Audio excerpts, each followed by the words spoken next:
Los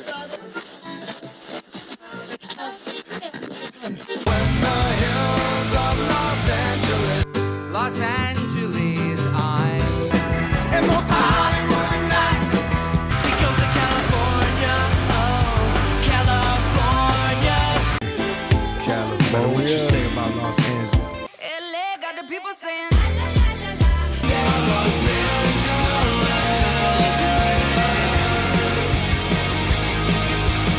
You're listening to Corner of the Galaxy on cornerofthegalaxy.com.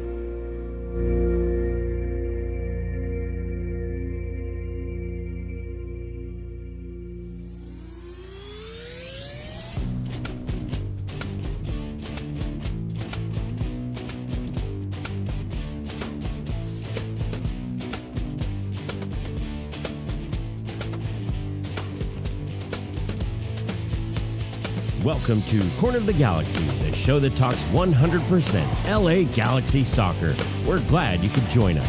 Now it's time to sit back and relax as your hosts navigate through the twisting, turning, but never boring world of your six-time MLS Cup champion, LA Galaxy. Hello, everybody, and welcome to Corner of the Galaxy on cornerofthegalaxy.com. I'm your host, Josh Guesman, coming to you on a Monday, November 17th. If that feels weird, if that feels a little dirty to not be doing Corner of the Galaxy from the box on a Monday, you can blame Mr. Kevin Baxter, who's out floating around on a ship somewhere. That's what I heard. Oh, by the way, with the weather the way it is, I hope he had a better time than we're currently having with our, 3 inches of rain and counting. So, LA Galaxy and Club America play in the friendly. It ends about 4 minutes early because of lightning, but nobody cares because it was 2-2, and it was actually an entertaining game. I don't know. Maybe I'm crazy. Maybe that's something that we all need to work on a little bit, right? We need to understand that in this weird season of now flipping schedules in 2027 and the Galaxy not being very good, and maybe we found the baseline for the LA Galaxy. So we're going to talk about that. We're going to talk about the schedule flipping. We're going to talk about Apple TV, all the fun stuff that has sort of been popping up over the last week. And to help me do all of that, it will feel weird, a little strange, but it's like a new pair of underwear. Once you put it on, you get used to it. It is Mr. Eric, the Portuguese Hammer Vieira. Hammer, sir, how are you doing? Not the worst introduction I've gotten. Again, like a new pair of underwear, but once he's on, make you feel like home a little bit. So I'll take it. Speaking of this schedule flip, I don't know what day it is. You know, we don't have playoffs happening. Where there's a game that somehow happened. What are we doing here? What's happening? Where am I? What day is it? This is weird. I told my wife, I go, hey, I forgot, but I got a game tonight. I got to go. There's a soccer game tonight, and she's like, for what team? And I'm like, well, the Galaxy, the Galaxy. And she's like, they didn't make the playoffs, right? And I'm like, yeah, I know. Correct. That is correct. They're playing America. The Club America. We're going. There's going to be 16,000 Club America fans. There were more Galaxy fans there than I thought there was, but it was out. It was a Club America game. It's one of the big dogs. Yeah, they're gonna draw. That's why they have the game, to put the butts in the seats. And Galaxy fans were also like, I could see them when it's not raining. So I'll just, even if I bought tickets, I might just get away from that one. So, but no, it was an entertaining game. By the way, quick reaction for you, just off the top of your head. I didn't even tell you we were going to talk about this. Gaston Brugman, you bring him back? He got released from Nashville. You bringing him back into the midfield? What say you? For the right price, yeah. Yeah, so that's all what it comes down to. Right. You don't overpay for him, but I don't see a pathway back for him. I think the level that he's at, he will have suitors at a higher price. So, what's the exercise there? Yeah, of course, I'd love to have him back, but it's the math. The math that you got to figure it out. Does he want to come hang out with Ricky again? Come on, get the band back together. Yeah. He went away. He saw Ricky was injured. Said, "I want to go spend some time in Nashville, listen to country music, and then I'm going to come back and have Ricky's paella waiting for me." You can talk about putting on the old pair of underwear. Yeah, there you go. That's what needs to happen. So, no, really, really interesting. So let's start. Let's start with the game. I have no idea otherwise. Although right before we were talking, it was telling Hammer. I was listening to Yellow Card. This is not a plug. I'm not getting paid for any of this. I would like to point out. Again, every time I come on, we have to talk of all the best hits of 2005. Yeah, but this is their new album. This is 2025. I know, I recognize that. Yeah. And it might be their best work. I'm going to be honest. So I'd just like to point that out. If you haven't listened to the new Yellow Card album, I would suggest it's called Better Days, and go out there. And Ryan, at least at one point, was a Galaxy fan, so that's the tie into all this. So hang out there. And Yellow Card, I mean, the name is right there. It comes from soccer. It actually comes from soccer. So this is let's adopt them. Let's just adopt Yellow Card. They're one of us. Yes, as one 100%. Of us, one of our Corner of the Galaxy bands. We're there. And we're happy to have it. Rain. It was funny because I was watching the Discord and people were sort of going, are they even going to play this game? And normally in any other game, I'd be like, yeah, of course they are, the whole deal. So it was sort of funny. I was sort of like, yeah, I'm pretty sure they're still going to play. Like, well, shouldn't be a problem. By the way, the field was in great shape right up until the point where it absolutely freaking poured, and some of the corners got a little wet, and that type of thing. So. Shout out to my brother. Went to the USC game, USC versus Iowa. It was at the Coliseum, and he got rained on pretty good. He had the ponchos out. So again, that night was the night for sports and rain in LA. Yeah, it's it'll be it was fun. It was fun to be out, and it was very I was up in my ivory tower not getting wet, so I could talk about all. It's easy for you, yeah. I'm like, this is fine. In fact, the meetup was happening. It was pouring, and I'm like, I'm not going down there. I'm like, I saw one guy. I saw one guy. That is turning your nose up amongst the people of the meetup. How dare you? Mr. Provino was coming in from the suite. And he sort of poked his head out from the cabana level there, and he looks at me and he goes, yeah. I'm like, no, I'm not coming down there. Like it's not happening. I'm not getting wet. Like it was already one of those crazy things because they said basically the game was going to start at 6:30 and then kickoffs at 7:15. Actually, like 7:18 by the time they got to it. This was a real lax setup. I should point out, Galaxy not in charge of this setup at all. Not in terms of the game, not in terms of anything that was sort of broadcast, like anything like that. And that's another thing I have to apologize for, because I asked on last Monday, because people were asking if it was going to be streaming, and I was told there is no streaming. They're not going to stream it. They're not going to do anything. And I got that information from good people who should know, and that was incorrect because they ended up streaming it on LAGalaxy.com. Joe Tutino did a great job, as he always does, but Joe even came up. He goes, I'm streaming it. I'm like, no, I don't know. And I'm like, I'm sorry. I'll tweet it out right now. So I got it out, and I was like, social media trying to help out. But I'm glad they got all that stuff done and everything was there. In overall, it was an exciting game, entertaining for fun. 16,714 people there, which is awesome. That's perfect, exactly what you expect. You got to see 4 goals. 4 goals. You got a Christian Ramirez goal, which has been few and far between sometimes this year, although he stacked them up at the beginning of the year. Mm-hmm. We got to see a Gabriel Pet goal, although he probably should have had a couple. Christian Ramirez maybe could have had a couple more. The Galaxy played with intention, intensity, quickness. Listen, America was in B+, B team, B-, C+. I think they had 2, Jonathan Dos Santos and their goal scorers was sort of the 2 guys who are the highest up on the poll. And by the way, team. Yeah, I think I said, did I say 4 was the over under on the number of 3-digit jerseys? That was my follow-up question. Did you hit? We hit the over. I think there were like 4 guys on the bench and 1 starter that had a 3-digit, and so we went to 5. So I think we went to the over. So I think 3 or 4 was the one we were looking. So you got that. America played well, and sometimes the Galaxy defense was mostly intact. So you had Julian Aude in there, you had Amiro Garces, you had Maya Yoshida, you had Miki Yamane, and Yamane for me is still one of those guys I'm sitting there going, let's see how he plays, and then he goes and has a really good game, and you're sort of like, how do you get rid of him? He damned you for saying that. Yeah, he must have listened to the show. Yeah, so that was that.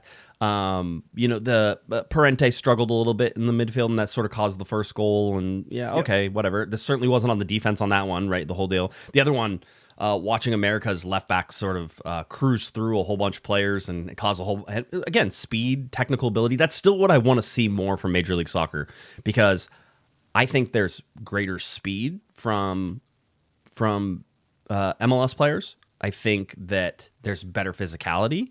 I think that the passing can be quicker.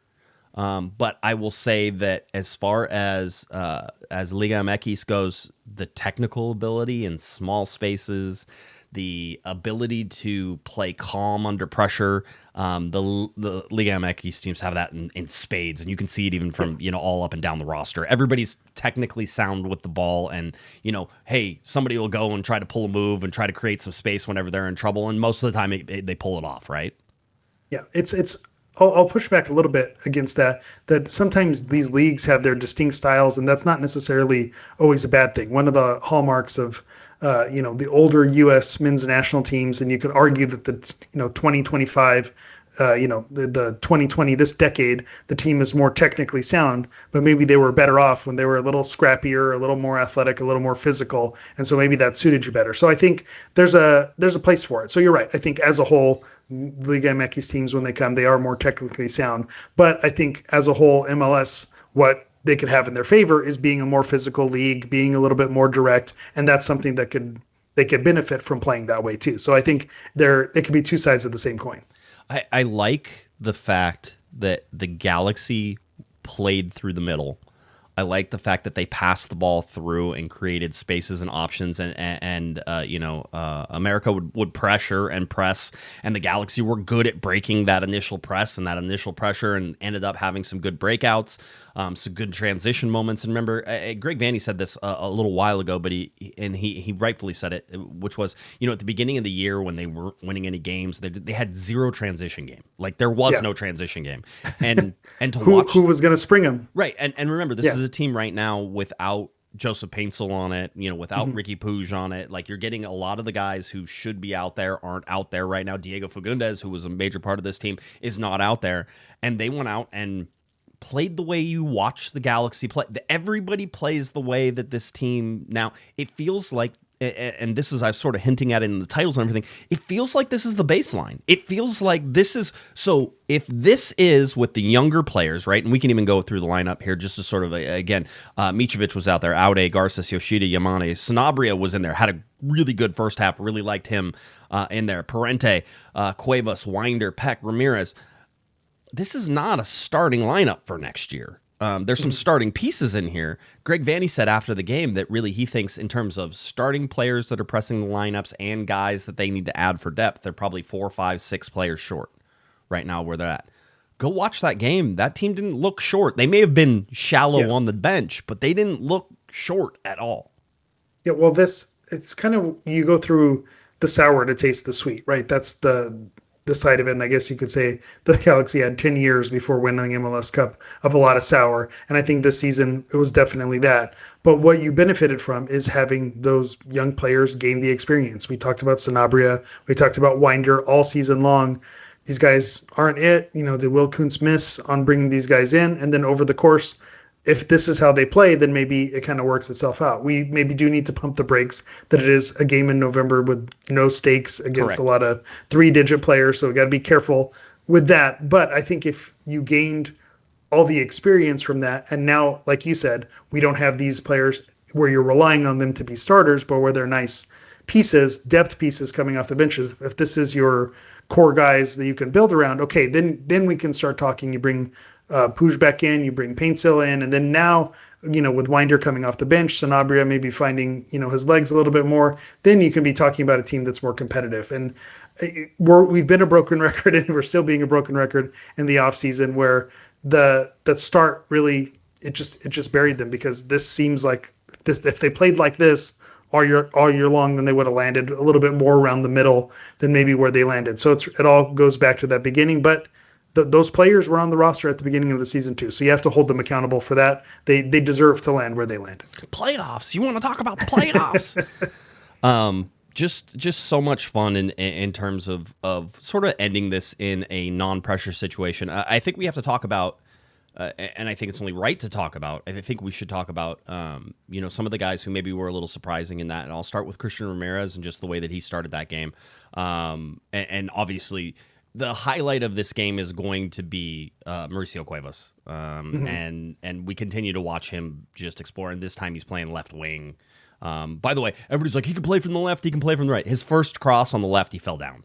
And I was sort of like, man, I bet he wishes that was on the right side. Now maybe it was the field and everything like that, because he then eventually does put in a good left-footed cross. But the first one from Ramirez, he actually switches sides. He does it from the right side, and gets Ramirez in.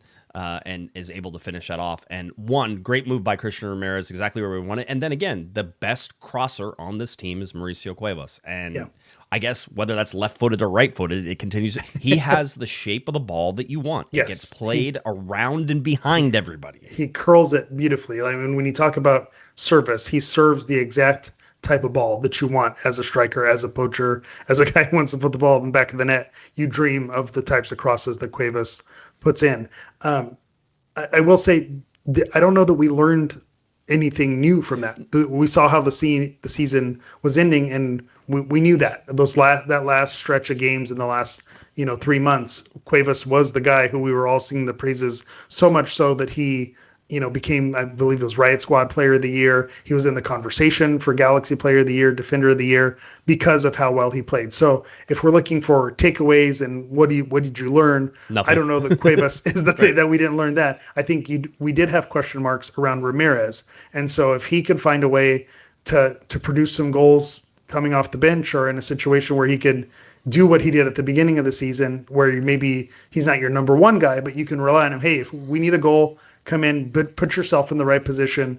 That's the type of guy that you need. So maybe he could do that, because we kind of ended the season thinking he wasn't seeing minutes. So what did Vanny see that we're not seeing? Why isn't he playing? If he's capable of scoring goals, then why is he still on the team? So seeing that he's still under contract, there was the extension, and he is going to be back on this roster, presumably. Seeing him get a goal, I think that is the one thing that you take away from this game. Okay, maybe that's the shining light, because we saw some of the young players get some minutes.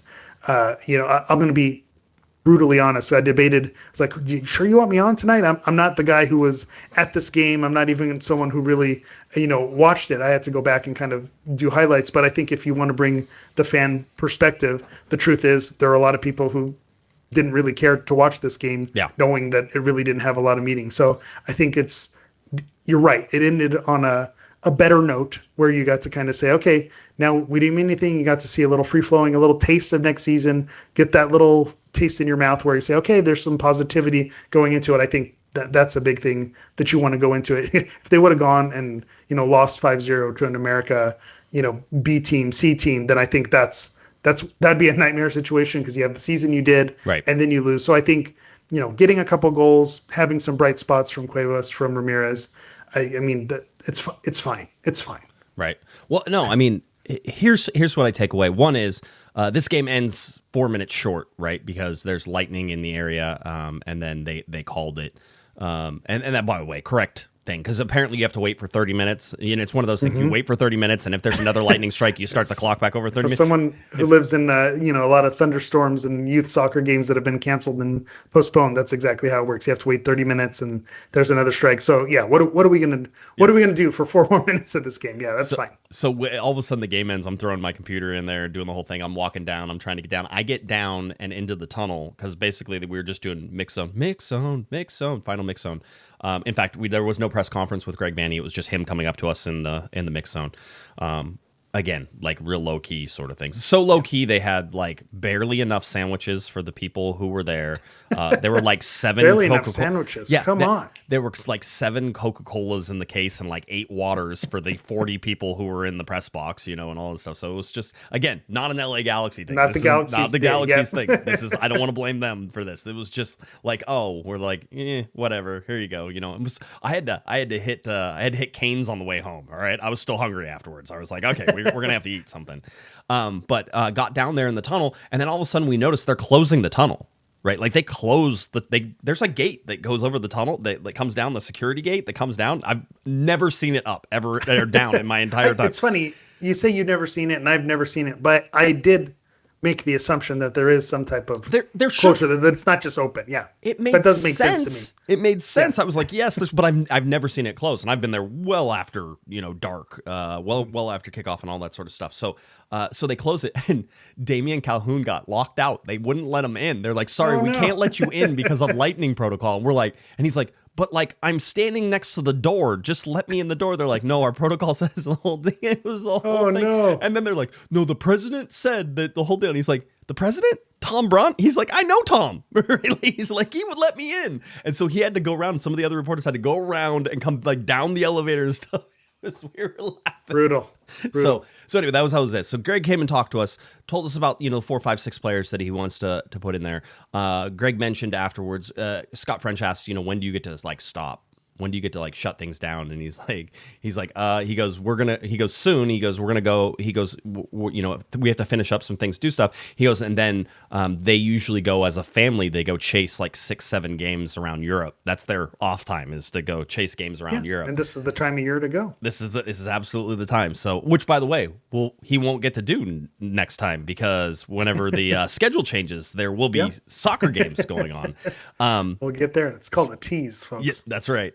So he said that, that was sort of the whole thing. And then we saw him with his family. A lot of guys had their families there. And so there was we got a lot of players coming by, shaking our hands, telling us thanks for the season, the whole deal. John Nelson stopped by, shook everybody's hand, as you would expect, top notch from John. John's dealing with a little injury and stuff like that, the whole deal. And whenever we had him on the show, he wants, I imagine he'll go back to Ohio and do some stuff. Yeah, I think he was ready. We saw Ricky Pouge walking down there. He didn't want to talk to us, not as normal. We saw some other guys who saw Edwin Cerrillo stop by. You know who was there? It was standing right behind us whenever we came down there, and the whole deal. Everybody's favorite former LA Galaxy player, plays a little in Montreal right now. It's Jalen Neal. Jalen Neal was there. Homecoming game. There you go. Stopped by and said hi to everybody. Talked to the reporters for a little. Nobody was recording anything. We were just catching up with Jalen, but it was great to see him. After the last game of the season, I was actually in the line at In-N-Out, waiting to get out. I saw Jalen Neal inside of the In-N-Out, so he was back too. So he had a rough year, just with injuries, and he had appendicitis and everything else. So Montreal didn't have the best season either. If we want to talk about poor seasons from the LA Galaxy perspective, no. If you're going to do much work, Montreal is in the conversation for being on the struggle bus as well. So thoughts go out to him as well. Right? He got to struggle through that. He's a U22 up there. He said he was learning some French, right? And the whole deal of being up in Montreal. So he was enjoying it. So it was good to see him 100% Jalen Neal there.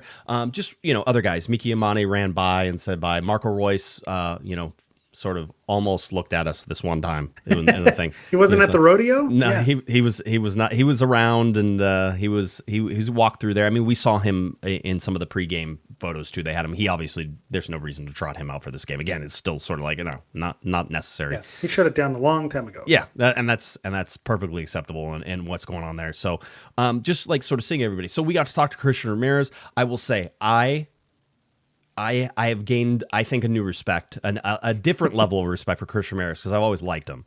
But there's, we watched what happened this season, and the fact he couldn't get playing time. Whenever he did get playing time, I think he struggled a little bit. But this is a guy playing with a chip on his shoulder, and I think that will only do the LA Galaxy well. If indeed he is on the roster, which, I can't read the tea leaves on this, but, I certainly think there were some question marks about that. He's got the contract extension. He's coming back, the whole deal. This guy is going to score goals for the Galaxy off the bench. There's something about it that I think he's sort of in that. Get a guy with a mission, get a guy who's experienced as Christian Ramirez. Get a guy who's as used to scoring goals as Christian Ramirez, and you put him in this spot and you do this stuff. I think he's going to score. So whatever position he ends up playing for the LA Galaxy, in terms of whether that's a backup role or whether it's a starting role or whatever, I think you're going to get some production out of him, just because I think that he's got something to prove. He wants to prove it 100%. Yeah. And I enjoy that part of that very much.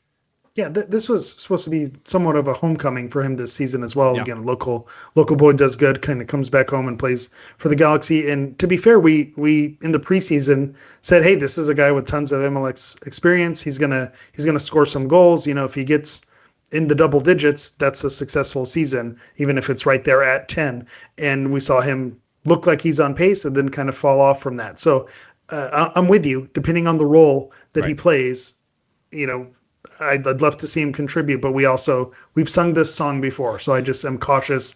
If he has the chip on his shoulder, then let's see it. Let's make it work, because the chances were there for him to do that this season, and we didn't see it. So again, another year older, another season in the books. What is it? Father Time is undefeated. Yeah. So you just got to be careful. I'm with you. I want to see him do well. I want to see him succeed, but I'm going to be cautious on kind of having that be an expectation. He had the best chirp of the season. It came technically after the season, but because I am allowed to extend that whenever I want. It was the best chirp of the season after I think I asked him, if it was good to sort of end this way, like and what does that leave you for next season?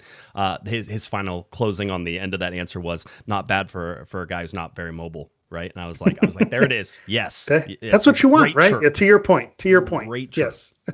So that's exactly what you want from your players is, okay, you don't think I can do it? Then I'm going to show you. Here, how was that? Did that taste good? Did you enjoy that? How's that humble pie working out for you? So I like that. I agree with you. Love it. Want to see more of it. And really, no, I think with just the chip sort of thing that falls on that, that's a thing, and people. It is a thing. We're talking about 1%, 2%, 3% difference, right? Like, and we've always argued that MLS is parity driven, and how do you find the difference? Where's the edge? Where's the percentage? 1 is luck. 2 is, do you have a chip on your shoulder? The Galaxy played 2024 like they had a chip on their shoulder, and we spent the entire season being like, I don't know if this team is any good.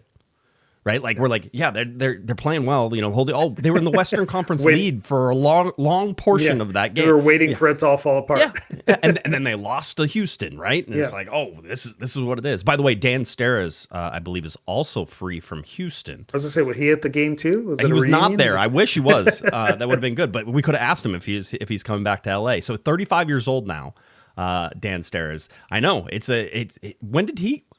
Dan, forgive me, but when did you get old? I don't know when that happened. I'm also old. I understand it, but Dan Steres is available, I think, after Houston. So that would be something that I don't know what it would give you besides it would just make me feel like I wasn't so old seeing Dan Steres back there. And Dave Romney's like 32, right? So if you want Romney and Steres, you're trying to sort of follow get those the guys. band back together. That's it. Again, I'm okay without getting the band back together. Lots of love and fond memories, but we have other issues to take care of. We need a striker. We need a goal scorer. Again, Dan Steres, he was the goal scorer who sent us home that day. So fair enough. Yeah. But I think we've got bigger fish to fry. I think there is. QN Brew, by the way, says, and then in 2025 we kept saying this team isn't that bad, but they were. But they were. Yes. In 2024 we couldn't figure out if they were good, and then they end up winning MLS Cup in 2025. They're not that bad. They finished 4th from the bottom, 100%.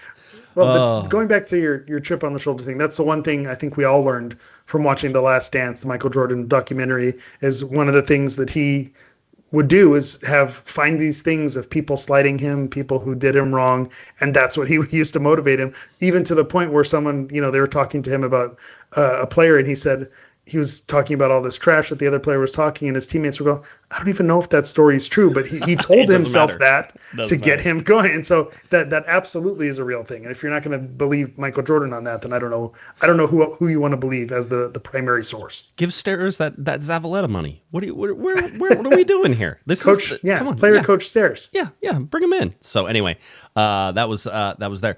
I'm trying to think if we heard anything. Obviously, Mauricio Cuevas continues to be the softest spoken LA Galaxy player in history, especially in the mixed zone. Can barely hear him. That's the only thing. But you're always worried that if you get PR involved with a player, I'll tell you what happens when PR gets involved with a player. This is my best example, and we actually used this one whenever we were down in the mix zone talking. Was Gyasi Zardes. Gyasi Zardes goes to MLS Cup draft, the MLS draft, right? The super draft. And he wasn't drafted because the Galaxy were able to put him into the academy for the very minimum amount of time that then he was able to go directly to Galaxy. However, that sounds like some sort of bribe payoff thing. That was a Bruce Arena when he ran the league type of move. Yeah. Yeah. But he goes, so Gyasi Zardes, he gets interviewed at the Super Draft. He goes, my skills are going to blow your mind. Right. And we're like, man, we cannot wait to hear from this guy. Right. And then in between that interview and everything else that sort of happened, right, that you then get to talk to him the next time. He's like, just one game at a time. It's like, what happened to the guy? It's like PR got in the way. He got the media training. Yeah. It's all on the team. just go out there, give it 110%. Yep. One day at a time. So, where's the real personality there? That's what we want. That's what we want. So you don't want to do it, but Mauricio Cuevas is such a, he's just this smiling ray of sunshine, and he just loves soccer. And that's, by the way, he plays like a bulldog out there. He likes to get involved. He likes to be chippy. He can get into people. He'll be one of the first people there if people start pushing people around and all that type of stuff. But he's a good soccer player. Greg Vandy said, whenever he was asked if he's more of a left wing or a right wing back or a right back, and he goes, ultimately, I think he's going to be a right back. He goes, but when you're a good soccer player, you can play in a lot of different places, and you want to get playing time in Major League Soccer, be versatile, right? Be able to play in different places. So I don't think that left wing is going to be his starting position, but he can play there. I don't think. Go ahead. I was going to say, and if you need a late sub, you need a goal, you change to a 3-back, you shift, Cuevas up front, have him playing more forward. I think we saw that with Yamane in some situations 2 seasons ago. So there's absolutely no reason why he can't be slotted in.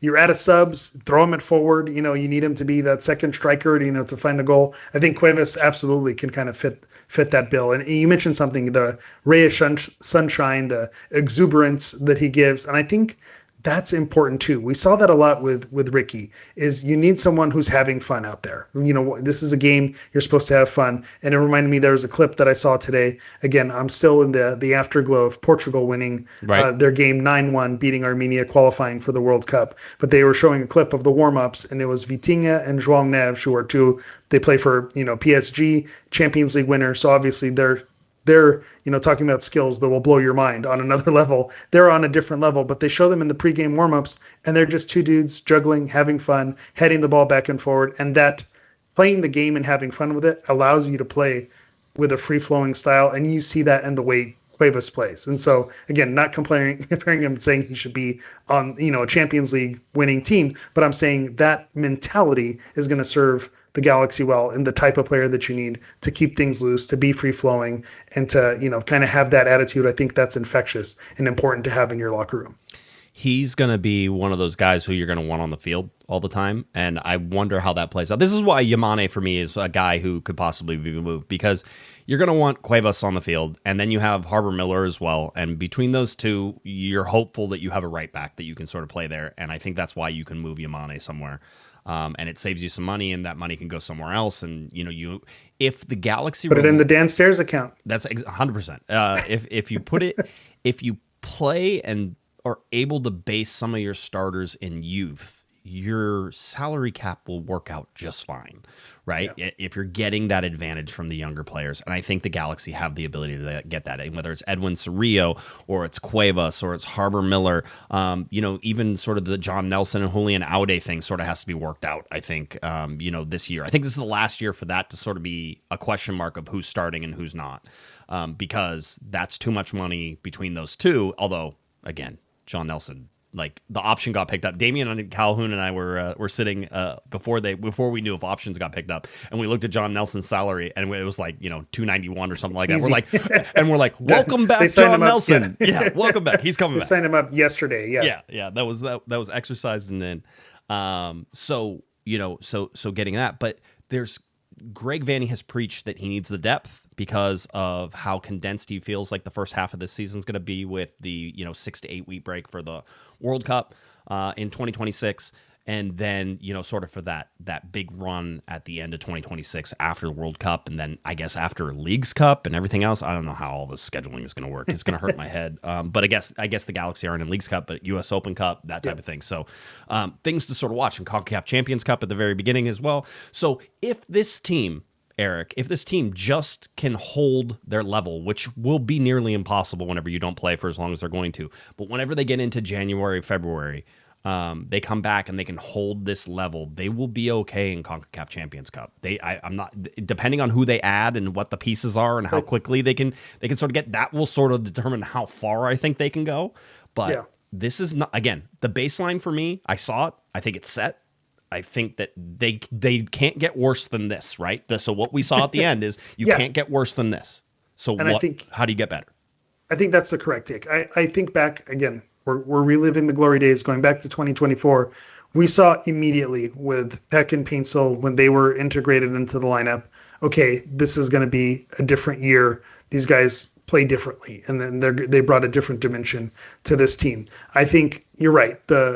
It's not about picking up where you left off, but it's what are the additions going to be? Because I think that's going to make all the difference, because there's absolutely a possibility in a scenario, and obviously this is the time to have the rose-covered, colored glasses on, is to say, okay, you bring the right players in, You have Cerrillo, who you know what he can do. You have a Cuevas. You have Puig coming back.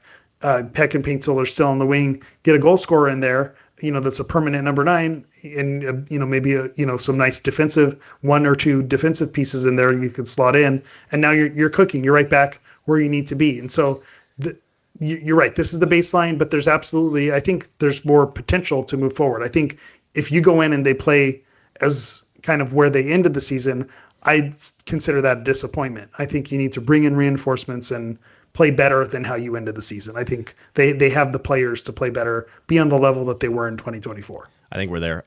Let's get to some of the other stuff that we I think is important now. Some of the breaking news, biggest week old news. No, it's not Thursday. It was just Thursday. Thursday old news. Okay. Thursday, I was on a call with Don Garber and Nelson Rodriguez. As they indicated that MLS had done what we expected them to do. This was not surprising, but it is a pretty monumental change. Major League Soccer today announced a shift in its competition calendar, aligning the league's schedule with the world's top soccer leagues. Beginning in the summer of 2027, MLS will adopt a summer to spring season format, marking one of the most significant developments in league's history. I should add, we'll see, right? We'll see what that ends up being. I will be honest. I saw the overreaction to sort of everything that kicked off, and I was like, I think we need to just take a breath here for a little bit because was it negative? I'm guessing it was negative. It was negative. Well, of course, because everything's That's negative. the beauty right? of not being as chronically online as I once was. But yeah, go ahead. No, it's just so the new competition calendar, which will start in 2027, 2028. So you're talking in 2027. In July, middle to end of July, you're going to start the season. Then you're going all the way through August, September, October, November. Middle of December, there will be a winter break, and that will go until the first or second week in February, so almost the second, which is similar to when they stop games in Major League Soccer right now. It's basically the MLS offseason now. Yes.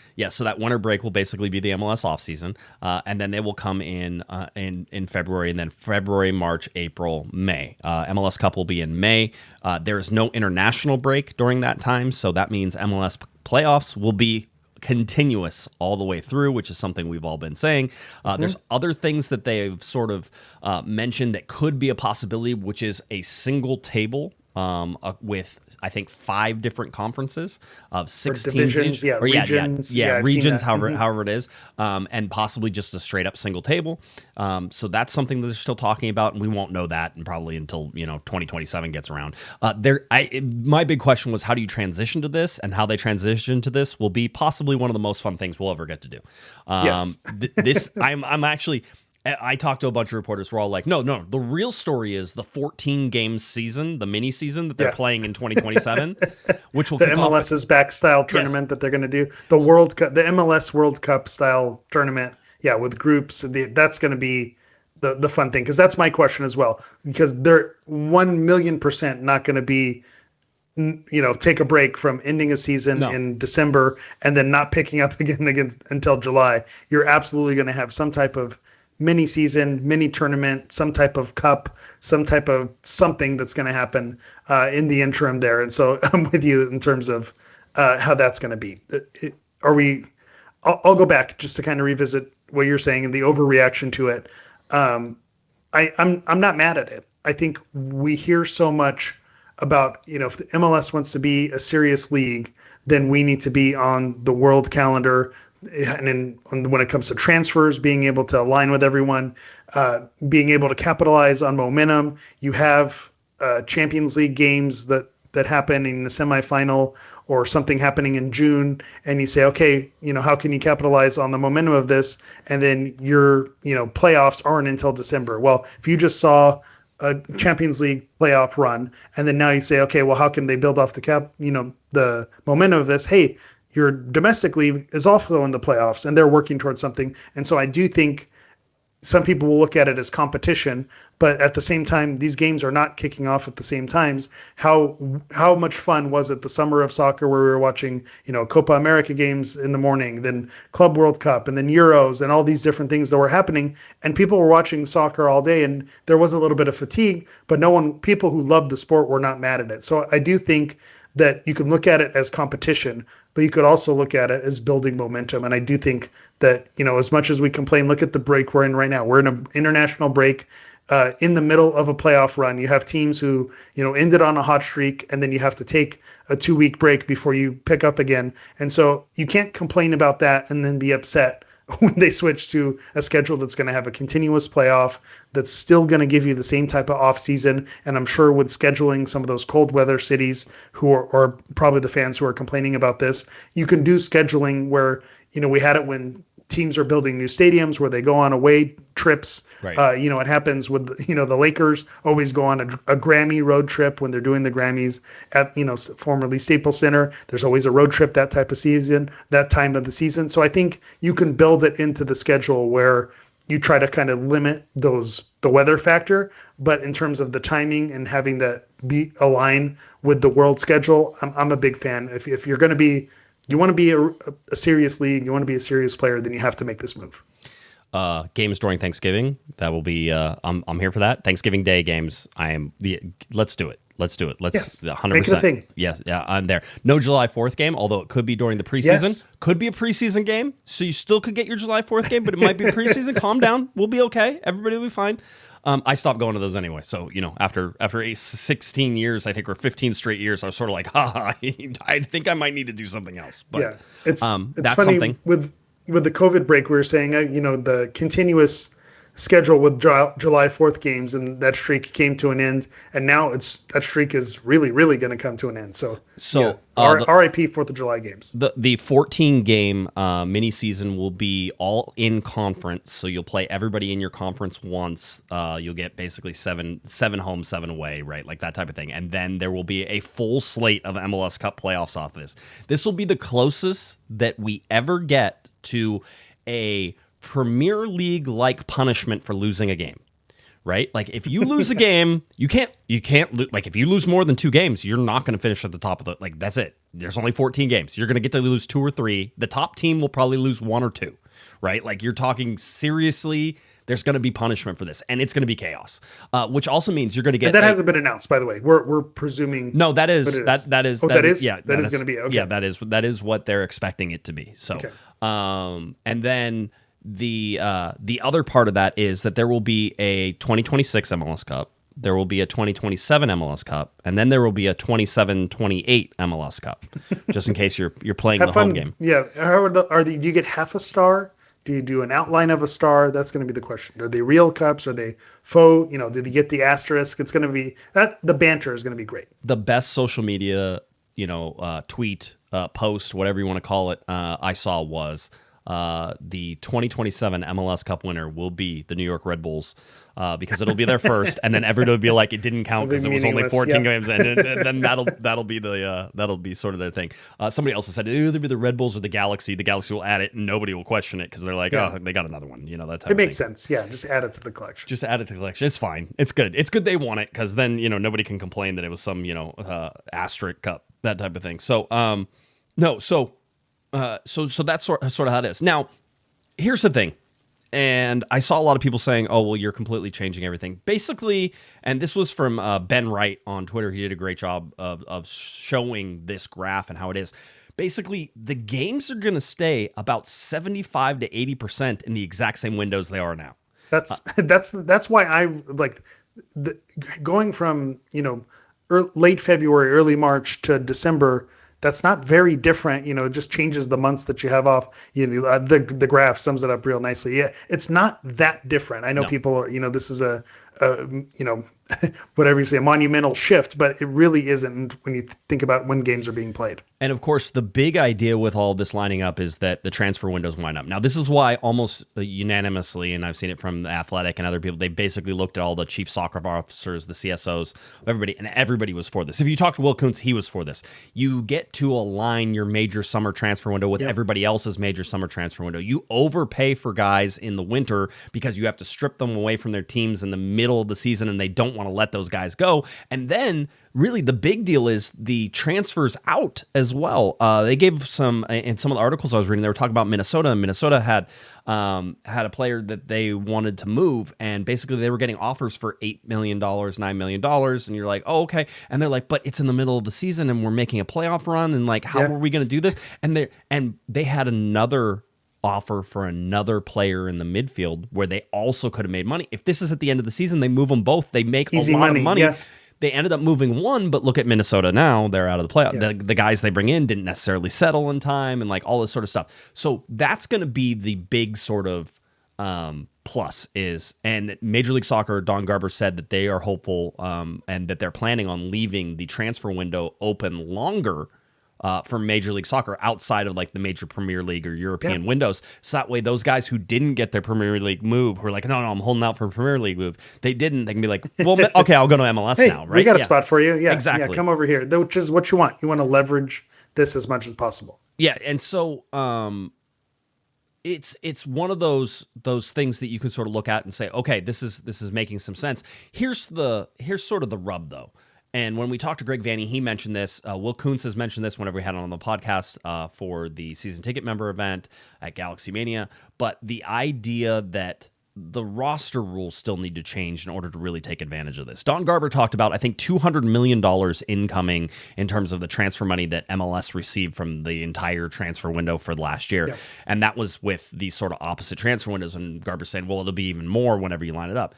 Yes and no. Unless Major League Soccer makes roster changes, and Greg Vanney said, really, I'm hoping there's roster changes that come along with this, unless they make the roster changes, whether that's loosening up the cap or giving a higher cap or really letting some of these teams go out and compete for these dollars in what I would consider a fairly healthy Major League Soccer system now, with all the soccer-specific stadiums and everything that's going on, you're looking at a pretty big, the whole idea with the salary cap and single entity was to protect from the mistakes of the past where teams went out and spent too much too fast and they ended up bankrupting leagues and teams and everything else. We are getting to a point where there are a lot of owners that want to spend some money, and Major League Soccer is going to have to cater to them eventually, and I think that's the next best change. So I don't mind this schedule. I think it'll be really interesting. Ben Wright did point out the biggest change comes in late fall. So currently there's only 33 playoff matches played between mid-October and December. The new format would basically put 119 matches in this time frame. So what are we going to see in terms of weather? Because that's what everybody talks about in weather. I think you're going to see the games are still going to be played in July and August. We saw that, right? The season starts in the late July. And a game in Dallas in August is still going to be miserable, no matter how you slice it. And I think you're going to get less of those in August, right? Yeah. Because they're going to want to defer to the northern teams and let the northern. So we're going to watch the schedule sort of go from northern, and then it'll start to then it'll be everybody. Then it'll be down into the southern road trips. Yeah. So, and I think for the Galaxy, it probably doesn't change much in what they're doing or how they're doing change anything. It. No, and so it's not going to affect their schedule, except that they may be on a road trip to the north in the summertime instead of going to play Dallas and Houston in the summertime. That type of thing. So, so you're seeing that. Again, nothing changes there. It's just the big deal is I think yes, you're going to get some snow games, but you get some snow games now. Right. Every once in a while. That's my argument. Yes, you get them now. It happens in Colorado. It happens in Minnesota. There's playoff games were in Columbus where they were talking about freezing temps in those games as well. Cincinnati. So you're doing games for stakes in the MLS Cup playoffs in these temperatures now. So now you're actually taking those situations out of a playoff scenario. And the best soccer that you're going to be playing is going to be in May when the weather is presumably perfect in most of the country. So I think that's something that you have to do a trade-off. Are you going to get some snow games? Sure. But wouldn't you rather have a snow game in the middle of the season in December or February than a snow game that, your Seattle or your, you're the LA Galaxy and you're going to playoff run, and then Minnesota had a higher seed and now you need to go play a Western Conference semifinal in the snow. Yep. Well, now having the playoffs in May, that takes that element out of it, and you can truly see who's the best team, not who secured home field advantage and have it be a weather game. Yeah, I would also say in UCLA's there will be more. Tom Braun stopped by and said hi to all the reporters, and we were sort of talking about the schedule change with him, and he was talking with us for a little bit. And I said, hey, you're going to get more games played in weather like this, which is rain, right? But really, when you look at LA's rainy season, it's more in like January, February, March than it is March. At this time. April showers, isn't that the thing? April showers bring May flowers. So 100%. Again, the rain happens there. Yeah. So So those are the things. I think you're just going to get trade-offs. I don't think you're going to have more cancellations or less cancellations. The big deal for the northern teams was, of course, trying to sell tickets to games in colder weather for the wintertime, right? Like if you're in Toronto and, those types of things. I think saving...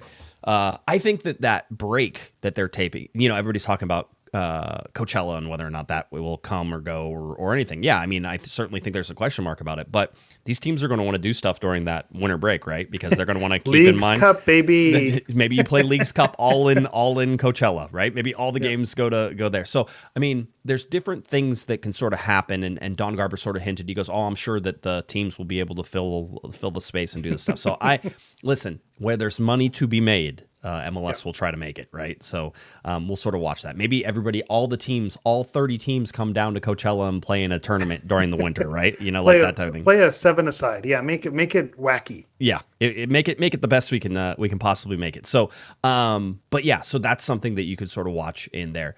I mean, that's sort of that take. Anything else on the schedule? I don't.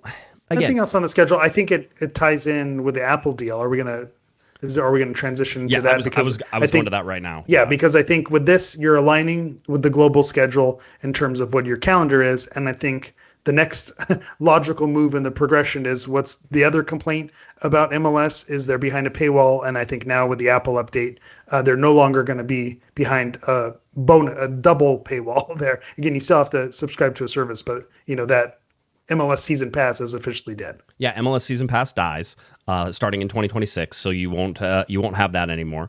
And then the big deal is that the Apple TV deal is actually going to end, I think, 3 years earlier than it was supposed to, because it will now end in 2029. But Apple doesn't get an opt out in 2027 anymore. And in fact, the league will get $50 million more than they were going to get on the average per year as it goes forward. So they're getting $50 million more than what they would have gotten in the same time frame. They weren't locked in, yeah. And now they're also locked in until 2029. So Apple, I think, sees...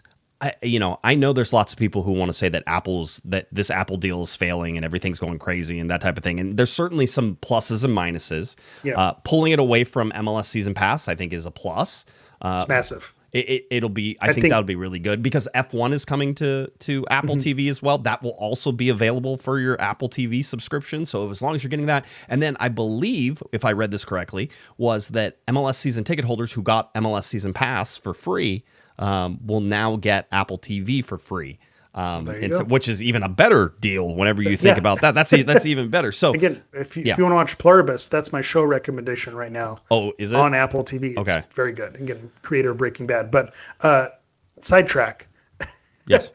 This is what the deal should have always been, in my opinion.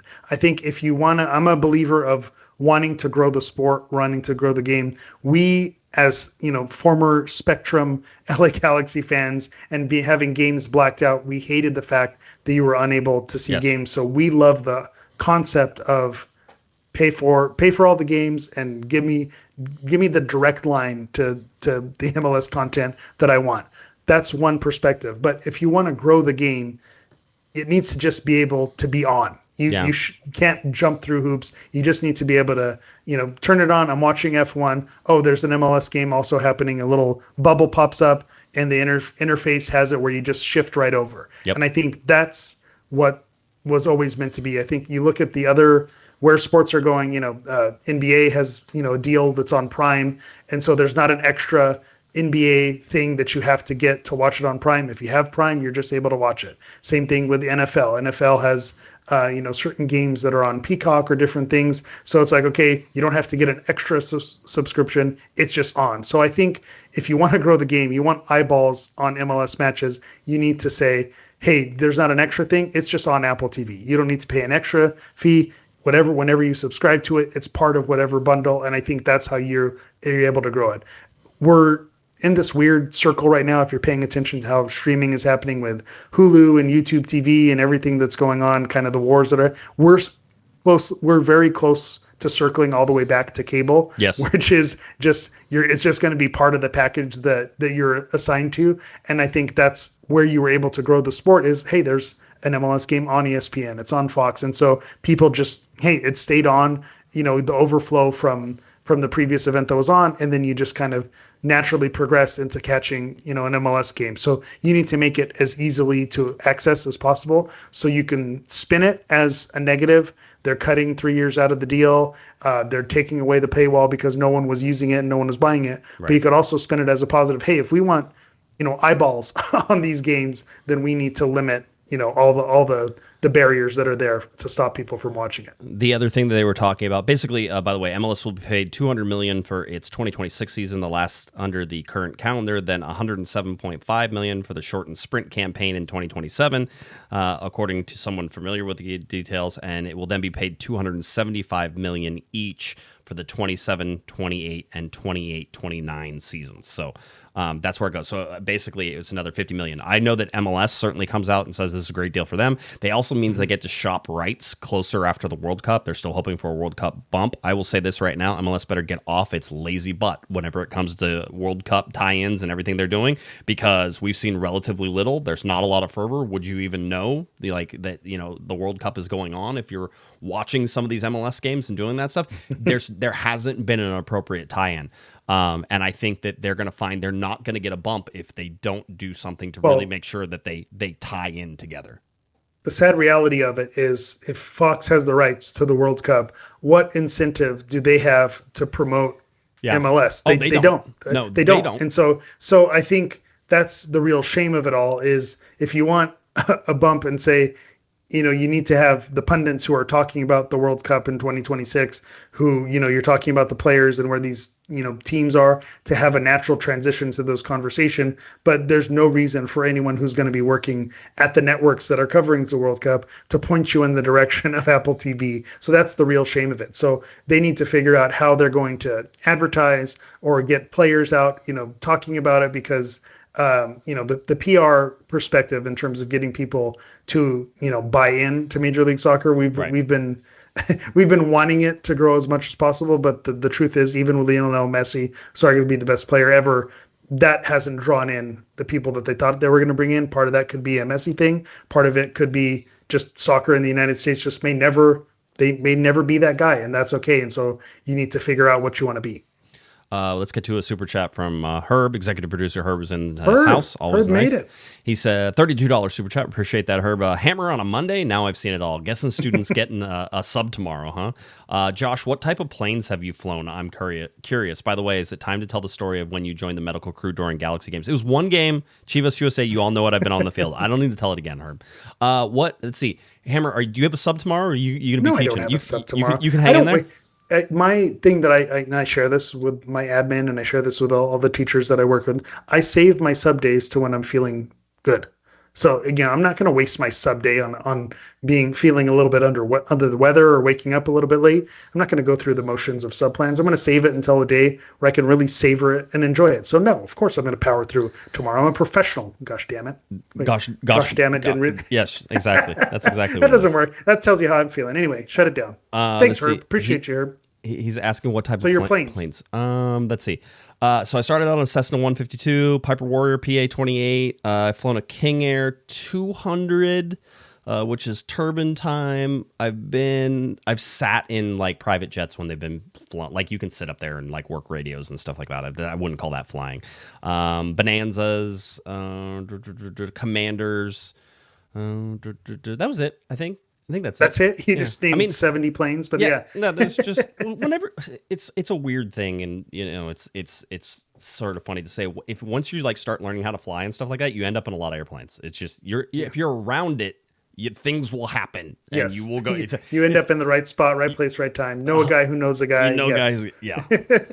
I'm not familiar with the aviation world, but I very much same idea. Yes, you hang around, you will get it. So anyway, that's what's coming up for MLS. Just in terms of everything going on. The Galaxy, by the way, hosting I think today on November 17th. Yep, that's right.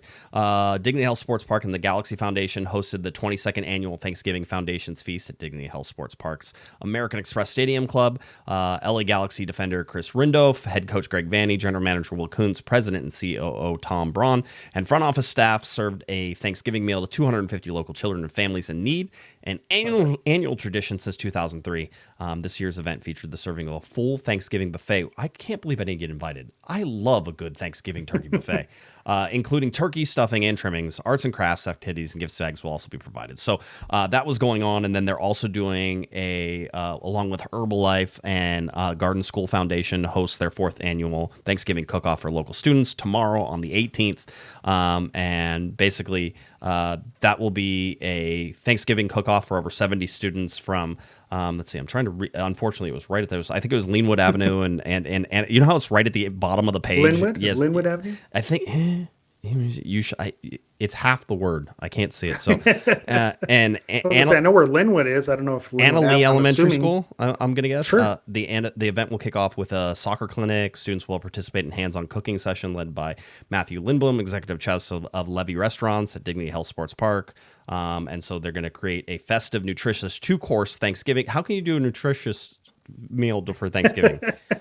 That's speaking of school lunch, that's a conversation for another day. Yes. All the restrictions, and then you see the stuff that's served, and you go, "Are we sure about this? Are we sure?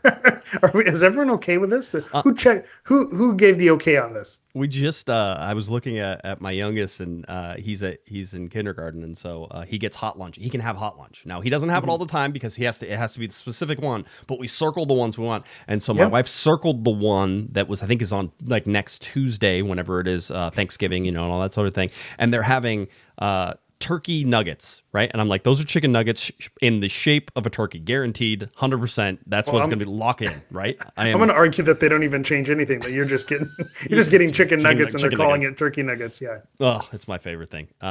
So yeah, that's going on. No, it's all good stuff from the Galaxy and everything else. Any plans specifically for you for Thanksgiving there, sir? Well, I've got exciting news. I'm traveling to Paris during Thanksgiving California. break. So Paris. Oh, there's a great rail Paris, museum France. in Paris, California. Just I didn't know. Yeah, so celebrating a early birthday celebration for my wife. So Paris is on her bucket list. So during the Thanksgiving break, we are leaving the country and heading to Paris, to check out. I'll be checking out a Champions League game, PSG versus Tottenham, while I was there, because I'm not gonna miss the opportunity to watch some live soccer if I can with some of the best teams in the world. And then Disneyland Paris, and then the Eiffel Tower, and the Louvre. Someone beat me to the Louvre earlier, so the jewels aren't going to be there that I wanted to see. But we'll get to enjoy all the French stuff, the cuisine, awesome. The tourism. Yeah, so I have that to look forward to. My wife and I did our honeymoon in Paris, and so whenever we were driving in from the airport, we got to go by Stade de France, and the mostly French speaking cab that was taking us.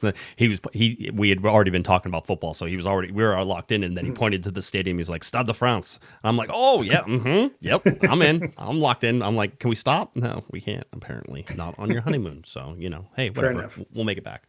Well, good. We're sticking around. Should be a nice family quiet thing. Do you normally have a big thing, a little thing? It depends. It depends on who's in town. Depends on right? the year. Who's in town? Okay. Yeah, like it's one of those. We used to have a big, 30 people, all the cousins, all the aunts, all the uncles. As you get older, it kind of dwindles down. But those fun memories were had during those big Thanksgivings. So if you have a big Thanksgiving, be grateful and thankful for that moment. Just remember, we're going to have regular season games around Thanksgiving next time. So like whenever we get into 2027, not 2026, but 2027, we will have regular season games around Thanksgiving. So that's what we think.